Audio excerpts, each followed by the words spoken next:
എടാ അമ്മാവൻ്റെ അടുത്തേക്കാണ് പോണേ. നന്നായി ചൊറി കിട്ടോ. താക്കോല് കിട്ടി പെട്ടെന്ന് വിടാം. അമ്മാവാ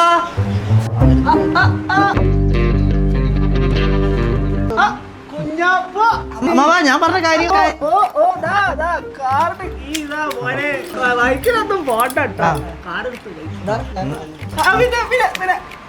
വരുമ്പോ കാറിന്റെ ക്ലച്ച് പ്ലേറ്റ് നോക്കണം.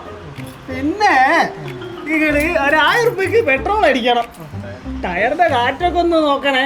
പിന്നെ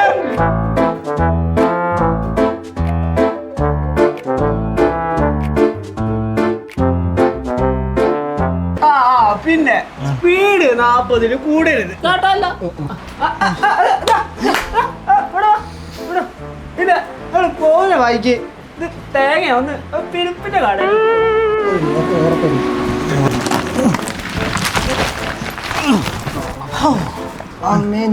നടക്ക്. ഇപ്പോഴേ പറഞ്ഞതാ ബീച്ചിൽ പോകാൻ വേണ്ടിട്ട് പോയി ഇങ്ങോട്ട് ഇപ്പൊ എന്തൊക്കെ തേങ്ങ വെക്കണം. അതല്ലടാ ഞാൻ പറഞ്ഞ ഈ ചൊറിയന്റെ കാറ് വേണം. നമുക്ക് ഇൻഡസ്കോ ബുക്ക് ചെയ്യാന്ന്. ഇനിയിപ്പോ അതെന്ത് തേങ്ങ ഇൻഡസ്ട്രോ. എടാ ഇൻഡസ്കോ വഴി നമുക്ക് ഏത് കാർ ഏത് സമയത്ത് വേണമെങ്കിലും ബുക്ക് ചെയ്യാം. ഇതേപോലെ മാമൻ്റെ തേങ്ങ ചുമന്ന് നടക്കേണ്ട ആവശ്യമില്ല. ഫ്രീഡം വേണടാ, ഫ്രീഡം. ഞാൻ വിചാരിച്ചു ഇൻഡസ്കോ നിന്റെ മാമനാണ്. മക്കളെ